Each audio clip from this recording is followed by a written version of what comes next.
भद्र पुरुषो व देवियो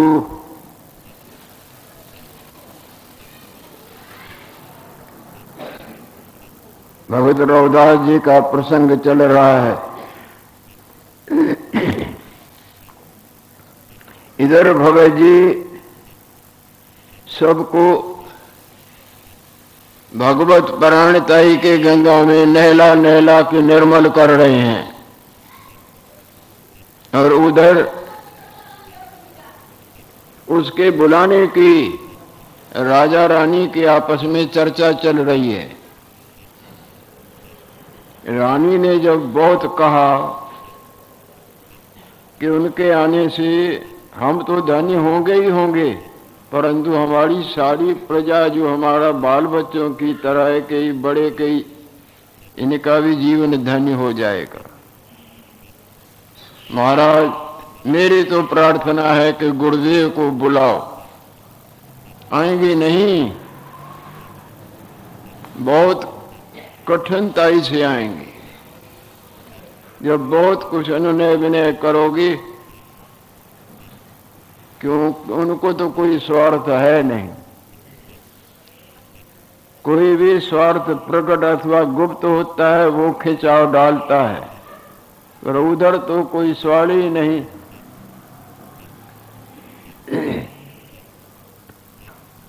न लेने देने का, न मान सम्मान का, न किसी और बात का। उसके मन में तो बस भगवत नाम सिमरण की और शुभ सत्संग के निर्मल वचनों का प्रसाद वितरण करने की गंगा ठाठा मारती है। उस गंगा में जो नहाते हैं वो धन्य हो जाते। राजा ने कहा, अच्छा रानी, तुम्हारी अच्छी बात है और हम तुम्हारी वचन बातों से सहमत हैं। हम यत्न करते हैं। समझदार मंत्रियों को बुलाया और उनसे बोला कि ये काम करना है। महाराज,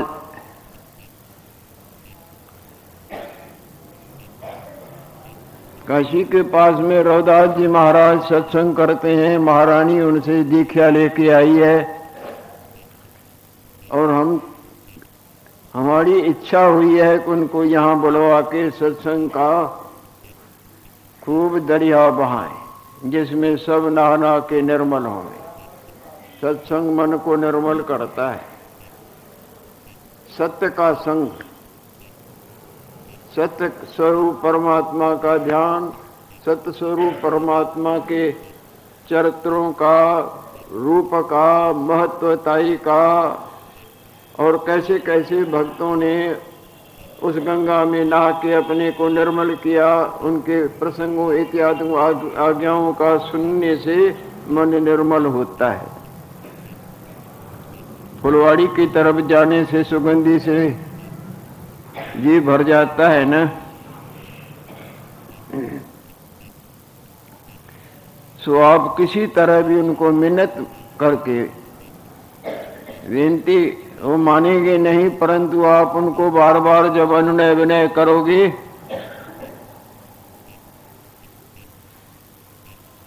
इंडस्ट्री इज नेवर फ्रूटलेस।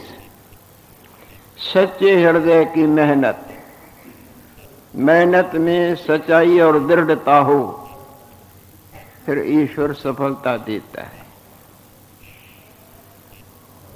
तुम बहुत आदर से, नम्रता से उनको बार बार कहोगे तो मान जाएंगे। इस तरह से किसी तरह भी उनको यहाँ ले आओ तो हमारा नगर निर्मल हो जाए। यहाँ एक बात याद आ गई। किसी देश में बरसात नहीं बरसती थी,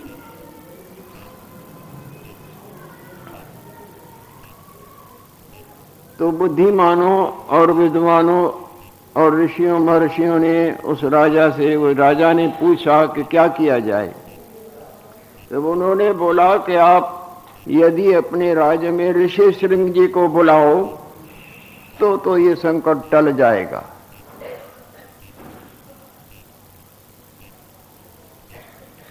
परंतु वो आएंगे नहीं।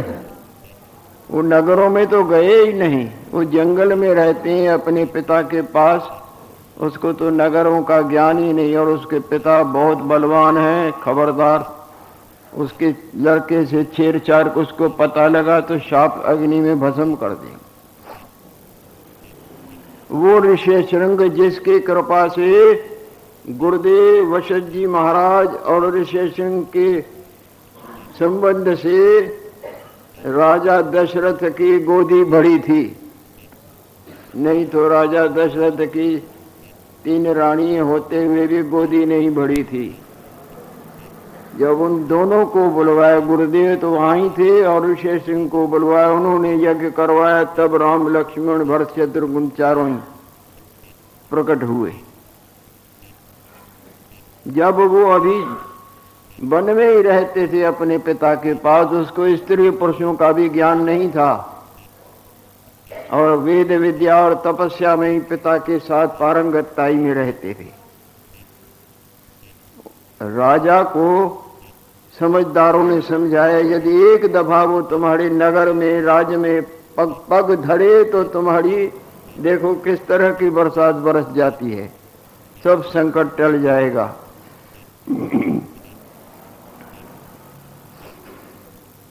यहाँ भी गवर्नमेंट में ऐसा लॉ है, नियम है, यदि जेल में राष्ट्रपति पहुंच जाए तो सब जेलियों को छुट्टी, जेल की सजा खत्म, ऐसे सुनते हैं।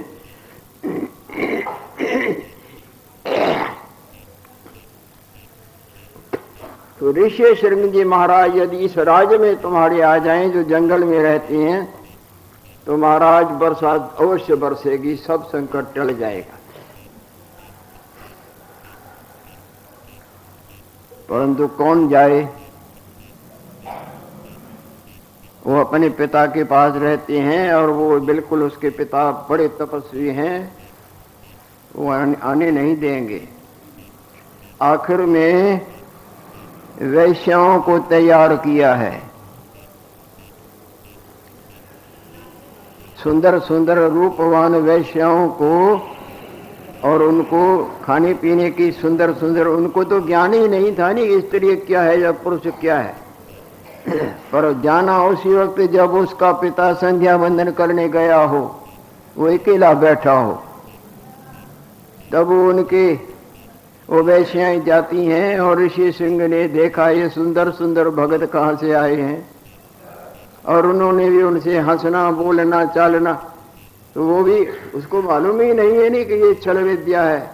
उन्होंने वो हंसता बोलता और वो लड्डू शड्डू खिलाते हैं तो स्नेह पड़ जाता है। जब भी उनको वैश्याओं को आहट पड़ती है कि इनके पिताजी के आने का टाइम है, वो भग जाती है, वो भस्म कर देंगे।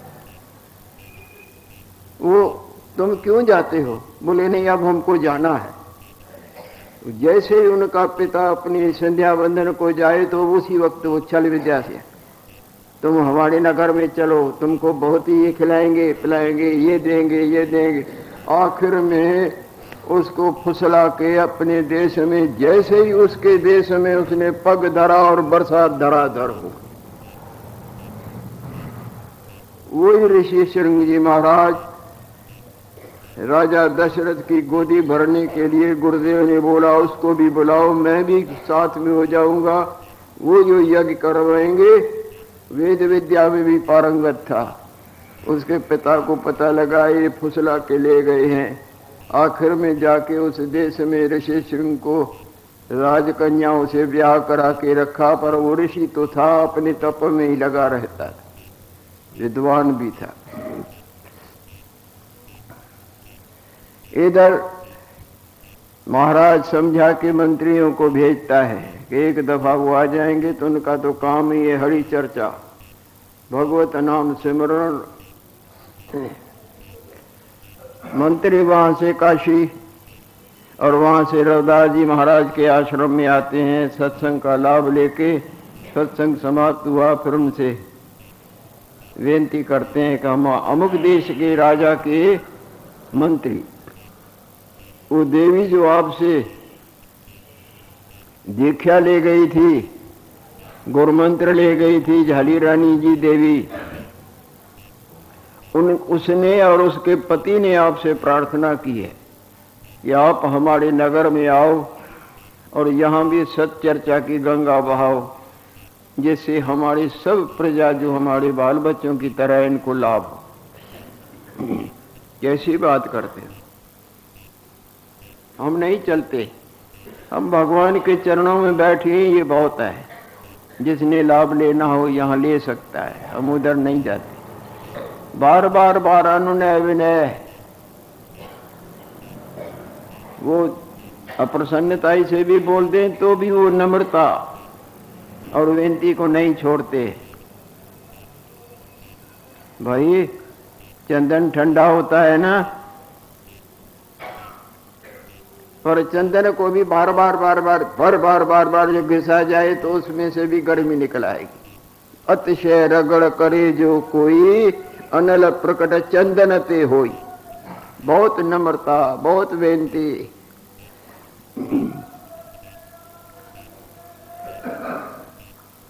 यहाँ संत जी का वचन भी ऐसा ही निकला हुआ है कि भाई तुम डुबकी लगाते चलो, तुम डुबकियों को मत छोड़ो, यानी तुम साधन करते चलो। आज नहीं तो कल, कल नहीं तो परसों अवश्य भगवान कृपा करेंगे। तुम खरखर मत करो, अधीरज को मत अपनाओ, धैर्य धरो, खटकाते रहो, रुक जाओ, उतावल करके भागो नहीं। यानी साधना अपने नियम को, पूजा पाठ को देर हुई है तो चिंता न करो, इसमें भला होगा। तुम धीरे से। तो भगत जी ने कहा अच्छा जैसी तुम्हारी इच्छा, भगवत इच्छा ऐसी है तो फिर मैं क्या कर सकता हूँ, जो हरि की इच्छा होगी। देखो इसमें एक संत जी का दृष्टांत याद आया था। कोई एक भगत किसी धनवान में काम था, वो गया, दरवाजे लगे हुए हैं, वो बाहर से दरवाजा खटखटाता है।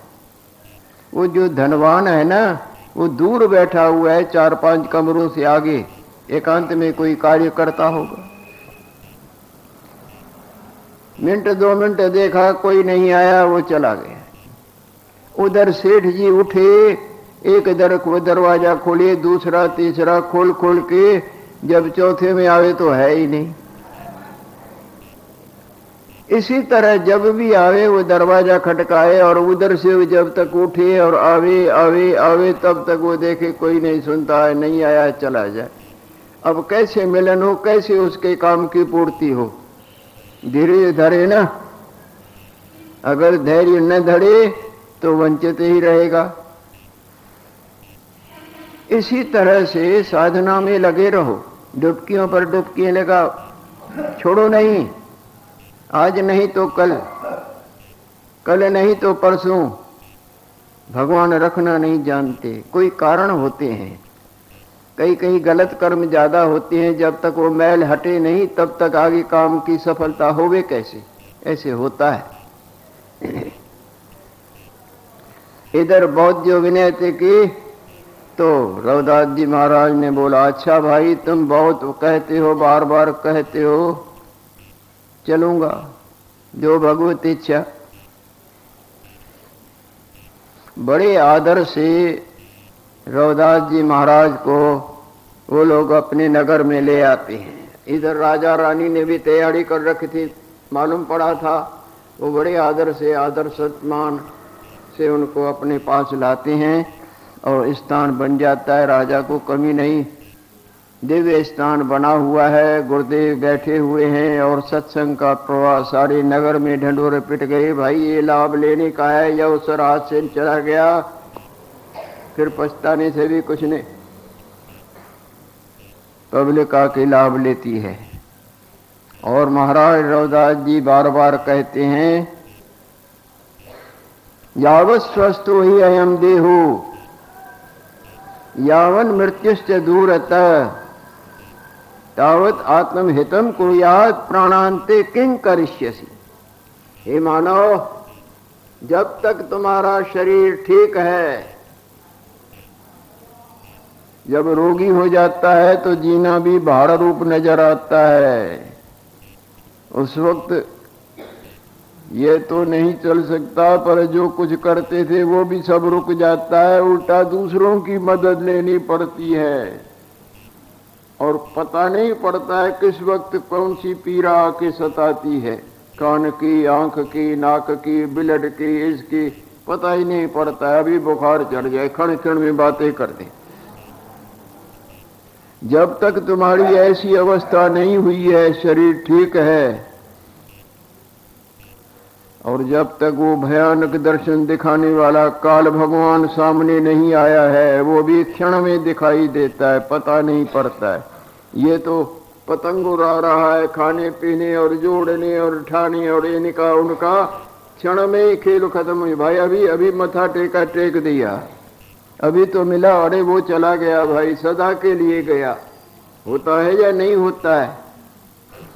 क्षण का पता नहीं तो क्षण में क्या हो जाता है। रंग बरंगी, इसी को सजा सजा के सजा से रंग बरंगी, सब मट्टी का ढेर मानो था ही नहीं। जब तक तुम्हारा शरीर ठीक है और जब तक काल भगवान ने तुमको अपना भयानक दर्शन नहीं दिखाया है, जिस दर्शन के बाद तुम तो न रहोगे, तुम दर्शन तो न करोगे, पर तुम दर्शन करने वाले भी न रहो। न दर्शन रहेगा न दर्शन करने वाला। जब तक ऐसी अवस्था हुई है तब तक अपना हित कर लो। अब सोचने की बात है कि हमारा हित किसमें होगा। जैसे हम सारा दिन काटते हैं, खाने का, पीने का, देखने का, तेरे का, मेरे का, इसका, उसका, उसका, इसका, इसी में ही हित होना है, या हित के लिए हमें कुछ और करना है।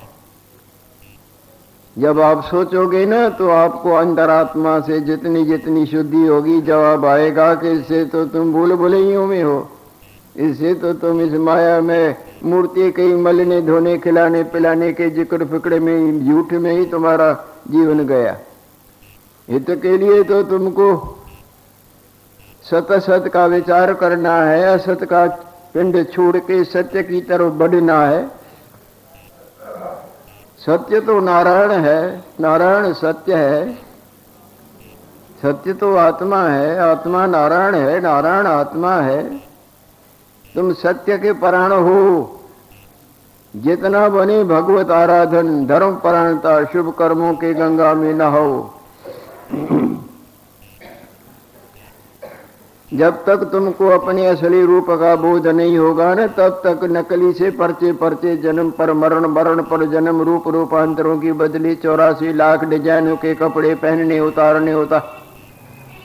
इसी चक्कर में युग बीत जाती है। ऐसी दुर्दशा से बचने के लिए तुमको एकांत में विचार करना चाहिए कि यह है क्या। जिधर भी मन दौड़ाओगे सब झूठा, जिधर भी तुम मन दौड़ाओ सब झूठा। तो सच्चा क्या है, इस बात का विचार करना है।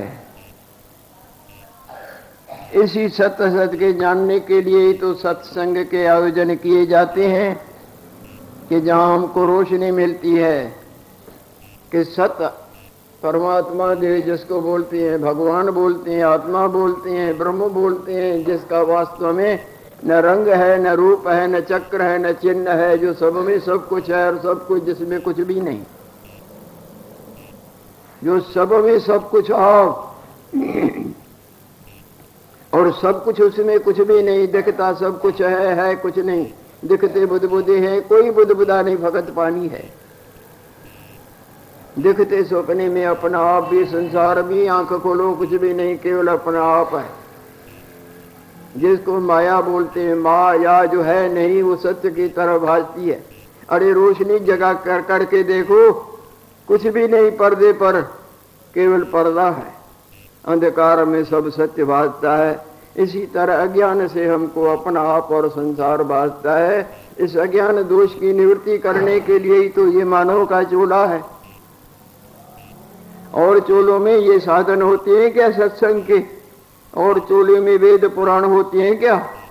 और चोलों में समझाने वाले विद्वान पंडित महात्मा होते हैं क्या? तो जानवर का चोला भोग जो नहीं, ये भी वो भी, खाना पीना देखना। हर चोले को नेत्र है वो देखते हैं, हर चोले को कान है वो सुनते हैं, हर चोले को रसना है अपने अपने रसों से अंधे मन का परचावा करते हैं।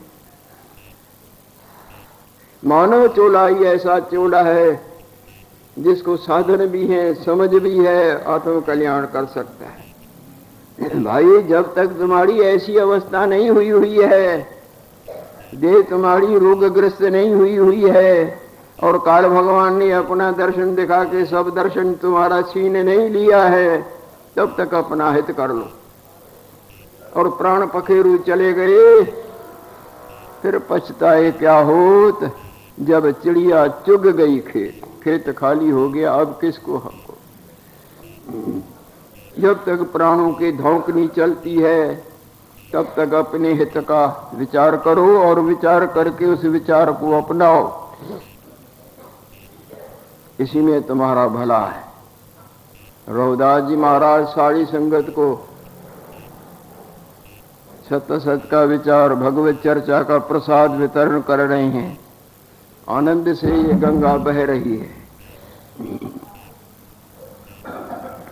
हरि कीर्तन भी होता है।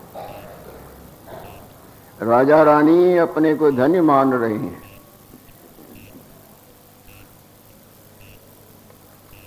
रानी के मन में आता है कि अब गुरुदेव ही आए हैं, सत्संग की गंगा भी बहती है, क्यों न कोई विशेष शुभ कार्य करें। भगवान ने बहुत कुछ दिया है, ऐसा कोई महान यज्ञ करें जैसे विष्णु यज्ञ, महाविष्णु यज्ञ, महारुद्र यज्ञ इत्यादि अति विशाल यज्ञ कोई करें जिसके विशेष लाभ की प्राप्ति हो। परमार्थ का धन विशेष मिल जाएगा जिससे हमारा जीवन अधिक सफल हो। अपने पति से बोलती है, उसका पति प्रसन्न होता है। देवी बहुत अच्छी बात करती है, ऐसा अवसर बार बार नहीं आने का। एकदम धुरंधर विद्वानों को बुलवाया जाता है, नगर के इधर उधर के नामी नामी विद्वानों को बुलवा के उनसे प्रार्थना करते, हे भूदेव, हे ब्राह्मण देवताओं, हमारे गुरुदेव भी आए हैं और सत्संग की गंगा भी बहती है, हमारे मन में है कोई विशेष यज्ञ आरंभ करें। बोले अच्छी बात है, करो। बस आयोजन हो जाता है और यज्ञ आरंभ होता है। इधर सत्संग का यज्ञ, उधर हवन यज्ञ, देवताओं का आराधन, महादेव का इत्यादि। यज्ञ की संपन्नता हुई तो भंडारा होता है। उन विद्वान ब्राह्मणों को प्रथम खिलाया जाता है, उनके इच्छा के मुताबिक उनके आदमी बुलवा के उनसे वो आयोजन किया गया।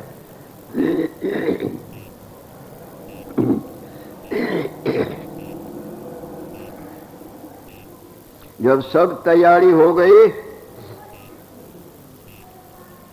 और नगर में भी ढंढोरे पिट गए कि भाई कल इस तरह से यज्ञ की समाप्ति होनी है, और सबको महाराज और महारानी ने निमंत्रण दिया है कि सब गरीब गुरबी और भगत जन और विद्वान इत्यादि आके यहाँ प्रसाद पाए।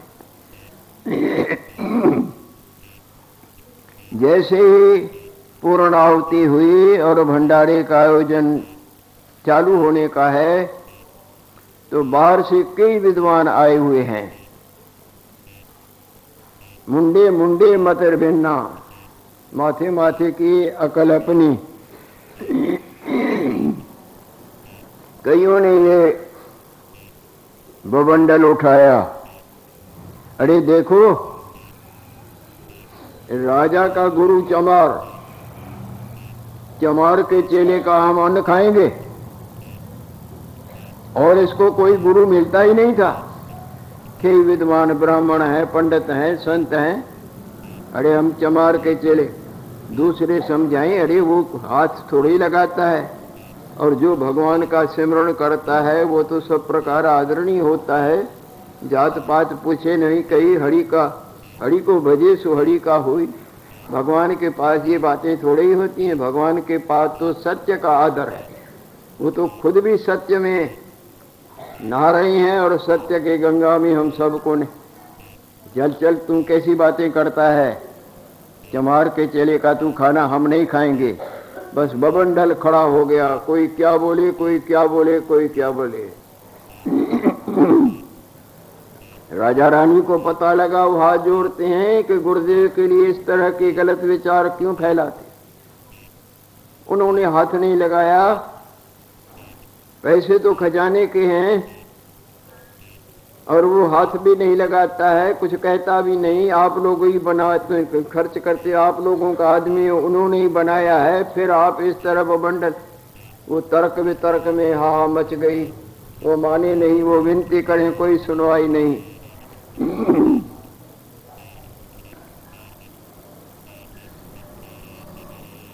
अब इस बबंडल का मामला, कई खाएं कई तर्क करें कई इनकार करें।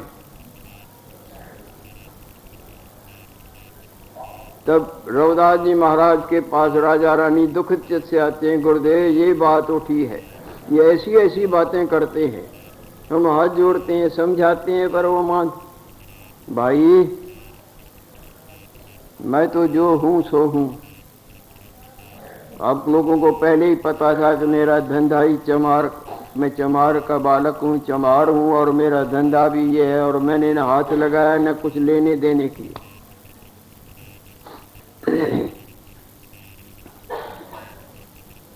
भगवान को भोग लगाएं, वो लगाएं, तुम ये न लगाओ। उनको कहो हमारे खजाने से ले दोबारा बनवा।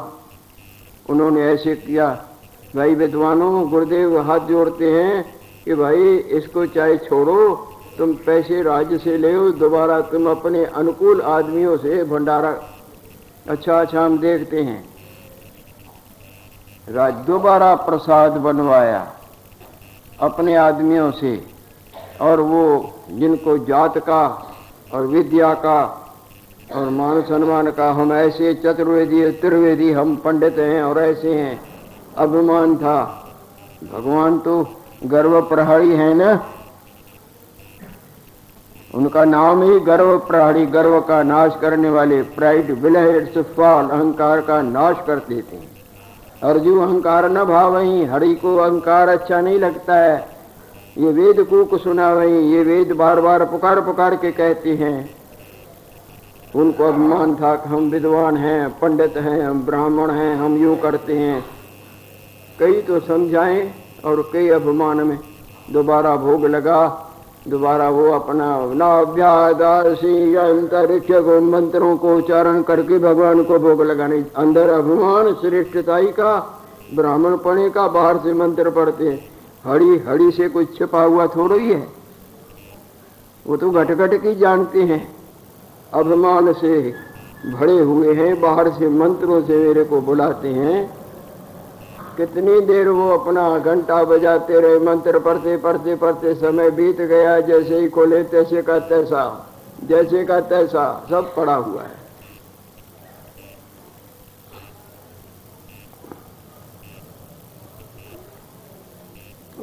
सब शर्मिंदे हो रहे हैं। अच्छा देखें तुम्हारा गुरु भी लगाए भोग। आते हैं उनके पास, गुरुदेव अब तो ऐसा बोलते हैं। भाई मैं कोई विद्वान तो नहीं और मैं तो गरीब हूँ, मैं तो प्रार्थना कर सकता हूँ। मेरे को न विद्या है, न जात है, न कोई मेरे में कोई योग्यता है। तुम ऐसे करो, जो पहला बना हुआ है ना, इनका तो रख दो। ये अपने हाथ जोड़ चुके, हम भी हाथ जोड़ते हैं। पहले वाला ही जो बना है प्रेम से, वो ही रखो। सब भोग रख दिया है पहले वाला ही। और ये बैठ गए विनय करने। जिमो गिरधर लाल जिमो तुदियम वस्तु गोविंद, गोविंद तुदियम, हे गोविंद तुम्हारा प्रसाद, हमारा तो नहीं, हम तो गरीब हैं। बहुत विनय से भगवान को पुकार, गोविंद आओ प्रसाद पाओ ना। जैसे यहाँ नारायण स्वामी करते थे ना, यहाँ थोड़े दिनों की बात है, सच्ची बात सुनाता हूँ, 200-250 भी पूरे साल नहीं होंगे। जहाँ नारायण स्वामी भोग लगाए, भगवान भोग न खाए, खलकत बैठ जाती थी, पुलिस का इंतजाम, 56 भोग लगवाए, और यूं तरसते थे आदमी। मिल मालिक और राजी लोग पीछे पीछे घूमते थे, वो टाट का कपड़ा बांधे हुए, दुबले पतले, नारायण ओम नारायण ओम नारायण ओम नारायण ओम और छोड़ो ओम नारायण ओम। वही नारायण स्वामी जहां भोग लगाए वहां सब भगवान खाए कई दफा। अभी थोड़े दिनों की बात है, 100 साल नहीं हुए हैं, अभी शरीर छोड़ा जाके बद्रीनारायण में। बद्रीनारायण भगवान ही उनको बोले थे कि हम ही तुम्हारे गुरु हैं, तुम ऐसे ही इतना ही बोलते रहो ओम नारायण ओम नारायण। औरों से भी यही बुलवाते थे। विश्वास, देवी देवता तो है ना, कहाँ है? क्या तुम्हारे नौकर बैठे हुए हैं? तुम्हारे जैसे कई मच्छर उनके पीछे उड़ते फिरते हैं, तुम लग तो जाओ। डर लग, यहाँ भी कईयों से बोले हैं, कईयों से बोले हैं, श्री हरि बोले हैं, लक्ष्मी जी बोली हैं, सरस्वती जी बोली हैं, बहुत बोले हैं। आज भी किसी ने मेरे को ऐसी घटना सुनाई। स्नेह के भूखे भगवान किसी के जात पात को या वैभव को देख, कर्मों को देखते हैं, चल चल ऐसे कर कर्म करने वाले कई हैं।